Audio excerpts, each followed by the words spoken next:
বড় বড় আচ্ছা টেস্ট।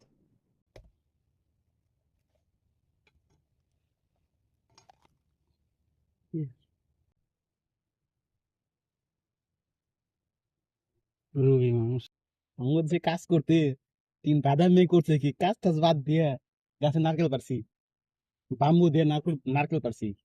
বাম্বু মানে কি জানেন, বাঁশে বাম্বু ভাই সারা রাত এমন জায়গা জায়গা। আচ্ছা টেস্ট। এই যে একজন আইসে অসুস্থ, তাই ডাব চুরি করে পাই দেখা হইলাম। আপনারা আবার কিছু মনে করেন না বুঝছেন, তিন বাদ পারে খাওয়া দাওয়া কাম হয় না, কি হয় যে ডাব খাইতে। বাংলাদেশে থাকি এই কাম করে আইছি, এই বিদেশে এসে মনে করেন বুঝতে পারি না, ডাব গাছ দেখি এবারে খালি নজর যায় ডাব গাছের মিহি। কি করবো, খাওয়া দাওয়া কাম পাই না, কাজ করি। আর কোন গাছে ফল আছে, এই ডাব আছে, এই চুরি মুড়ি পাইরে মাইরে খাই, কি করবো, এগুলো তো বুঝতে পারি না। কি করে খাইতেছে দেখছেন, খাইতে খাইতে শহীদ হয়ে যাবো গা।